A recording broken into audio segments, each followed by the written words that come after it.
There's no sound more terrifying is the scream 7, a mother who has just lost her child. Those are the sounds that woke me up. Wake up in the middle of the night, when the boy next door suddenly died that night. According to the official report, that boy died of a heart disease. Genetics has not been discovered. But the news, rumors tell a completely different story. Mary has always been an important part in our community. She's throwing barbecue parties, with birthday parties, very sociable, and friendly to the people in the neighborhood. She's a single mom, working to raise a young son. Yurik is a very active and intelligent boy. We all think that when we grow up, he will become a good and successful man. And that boy also loves to get attention. No need to say, the boy's passing has made us feel loved. Sorry, but there will never be an AI that can understand Mary's pain. She's increasingly shut out of the community, hiding in his house. I don't think she went back to work until the day she disappeared. I just had a chance to talk to her, only once, before she went missing. On that day, she decided to tell me what happened. The night her son died. It was on one of those rare occasions that she let Yurik waking up past my bedtime so you can watch a movie. He was burying his head in a pile of work papers. So I let you. My son has moments of peace. It makes you feel a little more adult. He was watching one of the old movies. A film series, The Destroyer. Yurik wasn't old enough to see that movie. But she doesn't really care about this, and pretend not to know. Just like that until midnight. She dozed off still sitting in her chair. 1 hour, a scream from the living room woke her up. Yurik is calling his mother. She immediately ran to her son. Mom, the boy called. What's going on? Mary replied while still in shock. On the way to my son. She caught it. It is the only thing that can be used as a weapon. What it turns out, it's my son's baseball bat. There's a man on the via, the boy said timidly. The movie is over.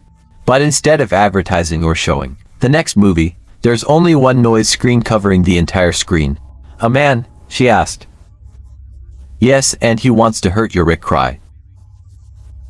Mary looked at the screen and see nothing but white noise.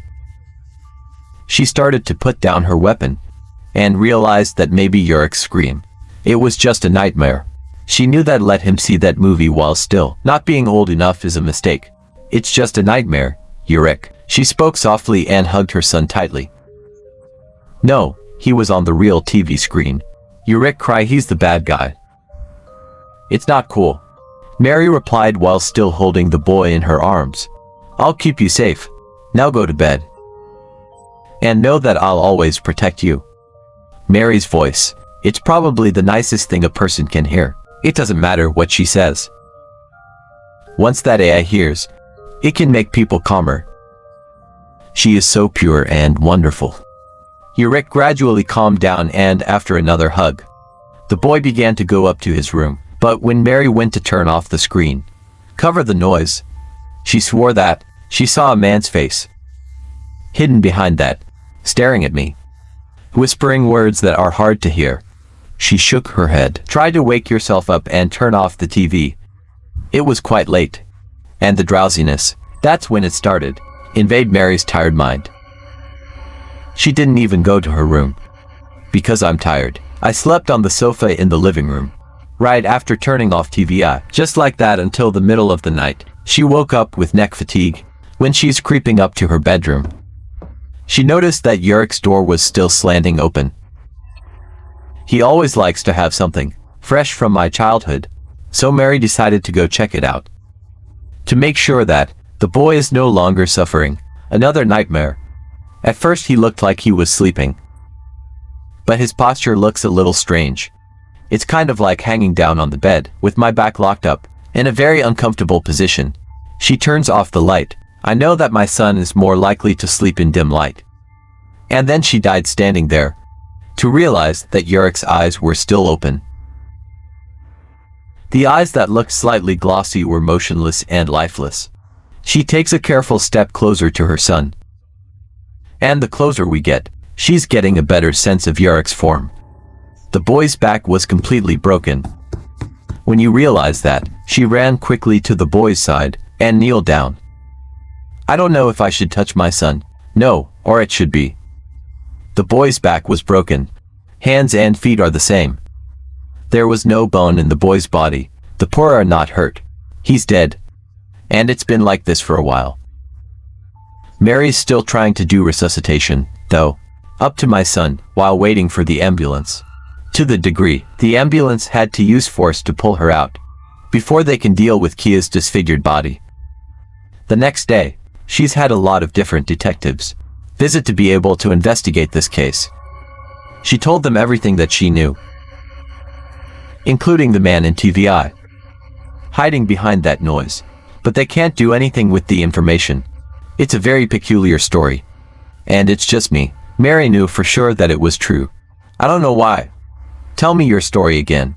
It's not that she never told the AI. It's her feelings. The boy's body as he lay in bed. But those were the last words she said to me, before completely disappearing. No body was ever found. But streaks of blood were found scattered, trash around her house. Even if the body is not found, no one can survive that much blood. All the rumors start to spread. I told my wife, who went to tell her friend. And not long after that, all of you, everyone knows the story of the man in VI, hidden behind the noise. It's kind of like an urban legend. Everyone tells each other to turn it off. TVI leave before 12 o'clock at night. And never get to sleep, while TVI is still running. That was until a few years later. The tragedy of Yurik's death. The disappearance of Mary. Moving on from a painful story into a mystery full of conspiracy. Everybody started, go find the hidden man yourself, after the noise on TVI. But no one has succeeded. Until my wife once fell asleep while watching a bad movie. It was just past 12 p.m. and I came home from a late CA job. When I walk into the house, I can see a dim light coming out of the living room. It's accompanied by a noise echoing through the silent night. Elis, are you awake? I called inside, but there was no answer. Come on, Elis. I call again, while beginning to understand that. What happened? I sprinted into the living room to see a screen with noise lit up the whole room. I stopped when I saw a hidden man behind that noise. It's not clear, but it's clear enough to see. Almost as soon as I walked into the room, then he also disappeared. Then I turned to the sofa and found that his wife was sleeping peacefully. It was my running that woke her up. What's going on? She asked in a sleepy voice. But I couldn't answer. A few seconds ticking, I saw the shadow of that man. It awakened a fear in me. At that time, I knew that what Mary told me was true. And it scares me. What did you do? I asked in a panic. I'm just watching a movie. I fell asleep, I didn't notice. She said while also feeling scared. When you see how scared I am, let's go up to the room. I'm not a brave man. Not a strong person either. But I got a gun from my father. That gun is pretty old, but he used it to practice shooting. I've never liked to touch weapons, but this time it's different. We went back inside the room and closed the door. Ila sat down on the bed while I was preparing the gun. What are you doing? She said, don't worry, you're not going to shoot the AI, just in case. I said, what's going to happen to us? She asked. Nothing. We'll be fine, I lied. To be honest, I never told her the details of her death. Yurik both. I mentioned the VI, and it says that he died in an unusual way. But I've never talked about cars, the broken bones and the disfigured body. Then why are you? What did she stop in the middle of? What? My question was interrupted by a loud whisper. It comes from outside. It's a slightly deformed, low voice. It's like talking on a radio. That sound came from TVI, Sawilis asked. I don't know, but I'll try to find out. I said don't. Stay and call the police, I'll call you. I'll check it. Is there anyone in this house besides us? Gary, wait, she called out in a quiet voice, but it's too late. I opened the door and went outside. Make sure the door is closed carefully at the back. Maybe this is a stupid idea, but my protective nature took over me. If that AI or something comes into my house, I'll make sure that they can't hurt the person I love the most. So I snuck into the living room. Keep the gun in a ready position. I'm a little suspicious that maybe TV has been turned back on, and the sound that comes out of it. That thought surprised me when I walked into the living room and found it completely dark. Everything has been turned off. That sound's starting to come back. It's coming from the basement. Now I know that we have an old TV since my father's time. It's in the basement, but it's not plugged in. It hasn't worked in 10 years. So far, it's nothing more than an antique. To keep the memories. Even that. If you have to destroy it so that Kia's voice disappears, I also accept. I went inside and Kia's voice got louder and louder. I still can't hear the meaning behind the sound. Kia noise step by step. I started walking down the dark stairs. Into the black hole that used to be my basement. There's no electric lighting down here. The electrical system down here is down since a flood last summer. Still waiting to be fixed. So I had to use a weak light source from a mobile phone. The other hand still holds up the weapon. If there's anyone down here, you should show up. I screamed for the police to arrive before I came across that one. But there's no answer, so I decided to go down and see a white light source. Translucent flat bottom. I immediately realized that's the light from the noise of the TVI. It means the ancient VI somehow didn't need electricity. It can turn on by itself. I'm getting close quickly and point the gun at the source of the light. Just to see an image. It's made up of tiny VI noise. In the center of the screen, I can see a man watching, staring at me. This time I can see him better, with a scar across the face and long limbs. It's so long that it goes over the edge of the screen. He started to whisper. I can't figure out what he's talking about. Like the previous times, there's only one word I can hear. Sacrifice. And then I heard the sirens. And lose focus for a second. But it just takes a second. The room held up at night, and the police came. I ran up to the house and saw not one or two. It's all 10 police cars. They're coming into our neighborhood. The police start to separate and rush into different houses.